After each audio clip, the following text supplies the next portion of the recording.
መጽሐፈ ኢያሱ ወልደ ነዌ ምዕራፍ 1። እንዲህም ሆነ የእግዚአብሔር ባሪያ ሙሴ ከሞተ በኋላ እግዚአብሔር የሙሴን አገልጋይ የነዌን ልጅ ኢያሱን እንዲህ ብሎ ተናገረው። ባሪያዬ ሙሴ ሞትሃል። አሁንም አንተና ይህ ሕዝብ ሁሉ ተነስታችሁ ለእስራኤል ልጆች ወደምሰጣችሁ ምድር ይህን ዮርዳኖስን ተሻገሩ። ለሙሴ እንደነገርሁት የእግራችሁ ጫማ የሚረግጠውን ቦታ ሁሉ ለእናንተ ሰጥቻለሁ። ከምድረ በዳው ከዚህም ከሊባኖስ ጀምሮ እስከ ታላቁ ወንዝ እስከ ኤፍራጥስ ድረስ የኬጣውያን ምድር ሁሉ እስከ ፀሐይ መግቢያ እስከ ታላቁ ባህር ድረስ ዳርቻ ይሆናል። በሕይወት ዕድሜ ሁሉ ማንንም አይቋቋምህም። ከሙሴ ጋር እንደሆንኩ እንዲሁ ካንተ ጋር እሆናለሁ። አልጥልህም፣ አልተውህም። ለአባቶቻቸው እሰጣችኋለሁ ብዬ የማልኩላችሁን ምድር ለዚህ ሕዝብ ታወርሳለህና ጽና፣ አይዞ፣ ነገር ግን ጽና፣ እጅግ በርታ። ባሪያ ሙሴ ያዘዘህን ሕግ ሁሉ ጠብቅ አድርገው። በምትሄድበት ሁሉ እንዲከናወንልህ ወደ ቀኝም ወደ ግራም አትበል። የዚህ ሕግ መጽሐፍ ከአፍ አይለይ፣ ነገር ግን የተጻፈበትን ሁሉ ጠብቅና ታደርግ ዘንድ በቀንም በሌሊት አስበው። የዚያን ጊዜ መንገድ ይቀናልሃል ይከናወንልሃልም። በምትሄድበት ሁሉ አምላክ እግዚአብሔር ካንተ ጋር ነውና ጽና፣ አይዞህ፣ አትፍራ፣ አትደንግጥ ብዬ አላዘዝኩም? ኢየሱስም የሕዝቡን አለቆች በሰፈሩ መካከል እለፉ፣ ሕዝቡንም አምላካችሁ እግዚአብሔር ርስት አድርጎ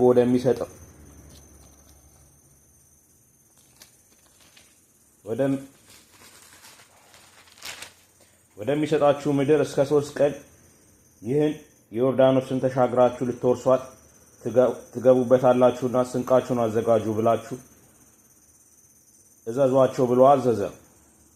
ኢየሱስም የሮቤልን ልጆች የጋዳንም ልጆች የምናሴን ነገድ እኩሌታ እንዲህ ብሎ ተናገራቸው። የእግዚአብሔር ሙሴ እንዲህ ብሎ ያዘዛችሁን ቃል አስቡ። አምላካችሁ እግዚአብሔር ያሳርፋችኋል፣ ይህችንም ምድር ይሰጣችኋል። ሚስቶቻችሁና ልጆቻችሁ ከብቶቻችሁ ሙሴ በዮርዳኖስ ማዶ በሰጣችሁ ምድር ይቀመጡ። ነገር ግን እናንተ ጽኑዓን ኃያላን ሁሉ ተሰልፋችሁ በወንድሞቻችሁ ፊት ተሻገሩ፣ እርዷቸውም። እግዚአብሔር እናንተ እንዳሳረፋችሁ ወንድሞቻችሁን እስኪያሳርፍ ድረስ እነርሱም ደግሞ አምላካችሁ እግዚአብሔር የሚሰጣችሁን ምድር እስኪወርሱ ድረስ። ከዚያም በኋላ የእግዚአብሔር ባሪያ ሙሴ በፀሐይ መውጫ ወደ ሰጣችሁ ወደ ርስታችሁ ምድር ትመላለሳላችሁ፣ ትወርሱም አላችሁ። እነርሱም ለኢያሱ እንዲህ ብለው መለሱለት፣ ያዘዝከንን ነገር ሁሉ እናደርጋለን፣ ወደምትልከንም ስፍራ እንሄዳለን። በሁሉም ለሙሴ እንደታዘዝን እንዲሁ ለአንተ ደግሞ እንታዘዛለን። ብቻ አምላክህ እግዚአብሔር ከሙሴ ጋር እንደነበረ ከአንተ ጋር ይሁን። በትእዛዝ የሚያምፅ ሁሉ የምታዘውንም ቃል ሁሉ የማይሰማ እርሱ ይገደል። ብቻ ጽና፣ አይዞህ። መጽሐፈ ኢያሱ ምዕራፍ 2። የነዌም ልጅ ኢያሱ ሄዳችሁ ምሪቱንና ኢያሮክን እዩ ብሎ ከሰጢም 2 ሰላዮች በስውር ላከ። ሄዱም ረአብም ወደሚሏት ጋለሞታ ቤት ገቡ፣ በዚያም አደሩ። የኢያሮክም ንጉሥ እነሆ ሰዎች ከእስራኤል ልጆች ሀገሩን ሲሰልሉ ወደዚህ በሌሊት ገቡ ሲባል ወሬ ሰማ።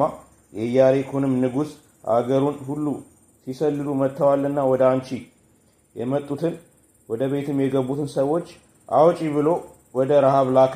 ሴቲቱም 2ቱን ሰዎች ወስዳ ሸሸገቻቸው። እርሷም አሁን ሰዎቹ ወደ እኔ መጡ፣ ከወዴት እንደሆኑ ግን አላወቅኩም። በሩም ሲዘጋ ሲጨልምም ሰዎቹ ወጡ፣ ወዴት እንደሄዱ አላውቅም። ፈጥናችሁ አሳድሯቸው፣ ታገኟቸውም አላችሁ አለች። እርሷ ግን ወደ ሰገነቱ አውጥታቸው ነበር፣ በዚያም በረበረችው፣ በተልባ እግር ውስጥ ሸሽጋቸው ነበር። ሰዎቹም ወደ ዮርዳኖስ መሻገሪያ በሚወስደው መንገድ አሳደዷቸው። አሳዳጆቹም ከወጡ በኋላ በሩ ተቆለፈ። እነዚህም ሳይተኙ ሴቲቱ ወደ እነርሱ ወደ ሰገነት ወጣች። ሰዎቹንም እንዲህ አለቻቸው፣ እግዚአብሔር ምድሪቷ እንደሰጣችሁ እናንተ መፍራት በላያችን እንደወደቀ በምድሪቱም የሚኖሩት ሁሉ ከፊታችሁ እንደቀለጡ አወቅኩ። ከግብፅ ምድር ባወጣችሁ ጊዜ እግዚአብሔር የኤርትራን ባህር በፊታችሁ እንዳደረቀ በዮርዳኖስ ባዶ እናንተም ፈጽማችሁ ባጠፋችኋቸው በሁለቱ በአሞራውያን ነገስታት በሴዋንና በሕግ ያደረግኩትን ሰምተናል። ይህንንም ነገር ሰምተናል፣ ልባችን ቀለጠ። አምላካችን እግዚአብሔር በላይ በሰማይ በታችን በምድር እርሱ አምላክ ነውና ከእናንተ የተነሳ ከዚያ ወዲያ ለማንም ነፍስ አልቀረለትም። አሁንም እባካችሁ በእግዚአብሔር ማሉልኝ፣ በእውነትም ምልክት ስጡኝ። እኔ ለእናንተ ቸርነት እንደሰራው እናንተ ደግሞ ለአባቴ ቤት ቸርነት እንድትሰሩ አባቴንና እናቴንም ወንድሞቼንና እህቶቼንም ያላቸውንም ሁሉ እንድታድኑ ሰውነታችንም ከሞት እንድትታደኑ ሰዎችም ይህን ነገራችንን ባትገልጪ ነፍሳችን በነፍሳችሁ ፋንታ ለሞት ይሆናል። እግዚአብሔርም ምሪቱን በሰጠን ጊዜ ከአንቺ ጋር ቸርነትንና እውነትን እናደርጋለን አሏት። ቤቷም በከተማ ቅጥር የተጠጋ ነበርና እርሷም በቅጥሩ ላይ ተቀምጣ ነበርና ከመስኮቱ በገመድ አወረደቻቸው። እርሷም አሳዳጆቹ እንዲያገኟቸው ወደ ተራራው ሂዱ፣ አሳዳጆቹም እስኪመለሱ ድረስ በዚያ 3 ቀን ተሰውራችሁ ተቀመጡ፣ ኋላም መንገዳችሁን ትሄዳላችሁ አለቻቸው። ሰዎችም አሏት፣ እኛ ከዚህ ከማልሽልን መሐላ ንጹሐን እንሆናለን። እነሆ እኛ ወደ አገሩ በገባን ጊዜ ይህን ቀይ ፈትል እኛም ባወረድሽበት መስኮት በኩል እሰሪው፣ አባትሽንም እናትሽንም ወንድሞችሽንም የአባትሽንም ቤተሰብ ሁሉ ወደ አንቺ ወደ ቤትሽ ሰብስቢ፣ ከቤትሽም ወደ አንቺ ወደ ቤትሽ ሰብስቢ። ከቤትሽም ደጅ ወደ ሜዳ የሚወጣ ደሙ በራሱ ላይ ይሆናል፣ እኛም ንጹሐን እንሆናለን። ነገር ግን ከአንቺ ጋር በቤት ውስጥ ያለውን አንድ እጅ ቢነካው ደግሞ በእኛ ራስ ላይ ይሆናል። ይህንን ነገራችንን ግን ብትገልጪ ከዚህ ከማልሽልን መሐላ ንጹሐን እንሆናለን። እርሷም እንደ ቃላችሁ ይሁን አለች። ሰደደችውም። እነርሱ ሂዱ፣ ቀዩንም ፈትል በመስኮቱ በኩል አንጠለጠለችው። እነርሱም ሄደው ወደ ተራራው ደረሱ። አሳዳጆቹ እስኪመለሱ ድረስ 3 ቀን በዚያ ተቀመጡ። አሳዳጆቹን በመንገዱ ሁሉ ፈልገው አላገኟቸውም። ሁለቱም ሰዎች ተመለሱ፣ ከተራራውም ወርደው ተሻገሩ። ወደ ነዌም ልጅ ወደ ኢያሱ መጡ። የደረሰባቸውንም ሁሉ አወሩለት። ኢያሱንም በእውነት እግዚአብሔር አገሩን ሁሉ በእጃችን አሳልፎ ሰጥቷል፣ በአገሩም ውስጥ ያሉ ሰዎች ሁሉ በፊታችን ይቀልጣሉ አሉት። መጽሐፈ ኢያሱ ምዕራፍ 3። ኢያሱም ማልዶ ተነሳ፣ እርሱና የእስራኤልም ልጆች ሁሉ ከሰጢም ተነስተው ወደ ዮርዳኖስ መጡ። ሳይሻገሩም በዚያ አደሩ። ከ3 ቀን በኋላ አለቆች በሰፈሩ መካከል አለፉ። ሕዝቡን የአምላካችሁን የእግዚአብሔርን ቃል ኪዳን ታቦትና ሌዋውያን ካህናት ተሸክመውት ባያችሁ ጊዜ ከሰፈራችሁ ተነስታችሁ ተከተሉት።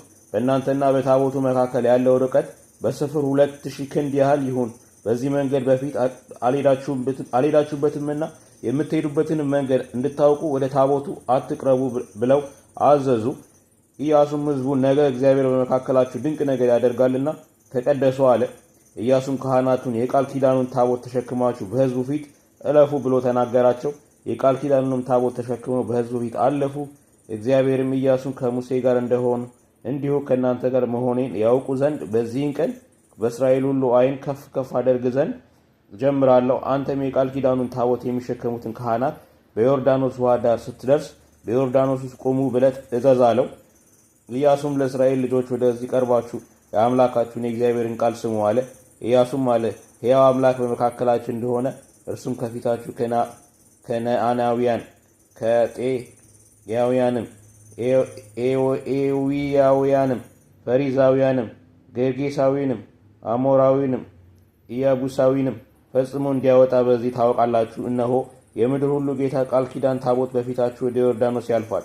አሁንም ከእስራኤል ነገዶች 12 ሰዎች ምረጡ፣ ከየነገዱ አንድ ሰው ይሁን። እንዲህም ይሆናል የምድርን ሁሉ ጌታ የእግዚአብሔርን ታቦት የተሸከሙ ካህናት እግር ጫማ በዮርዳኖስ ውሃ ውስጥ ሲቆም ከላይ የሚወርደው የዮርዳኖስ ውሃ ይቋርጣል፣ እንደ ክምርም ሆኖ ይቆማል። እንዲህም ከሆነ ሕዝቡ ዮርዳኖስን ሊሻገሩ ከየድንኳናቸው በወጡ ጊዜ የቃል ኪዳኑን ታቦት የተሸከሙ ካህናት በሕዝቡ ፊት ይሄዱ ነበር። እንደ መከር ወራት ሁሉ ዮርዳኖስ እጅግ ሞልቶ ነበርና ታቦት ተሸካሚዎቹ ወደ ዮርዳኖስ ሲደርሱ ታቦቱንም የተሸከሙት የካህናቱ እግሮች በውሃው ዳር ሲጠልቁ ከላይ የሚወርደው ውሃ ቆመ። በጻርታን አጠገብ ባለችው አዳም በምትባል ከተማ በሩቅ ቆሞ በአንድ ክምር ተነሳ። ወደ 40 ባህር ወደ ጨው ባህር የሚወርደው ውሃ ፈጽሞ ተቋረጠ። ሕዝቡም በኢያሪኮ ፊት ለፊት ተሻገሩ። የእግዚአብሔርንም የቃል ኪዳን ታቦት የተሸከሙት ካህናት በዮርዳኖስ መካከል በደረቅ መሬት ጸንተው ቆመው ነበር። ሕዝቡም ሁሉ ዮርዳኖስን ፈጽመው እስኪሻገሩ ድረስ እስራኤል ሁሉ በደረቅ መሬት ተሻገሩ።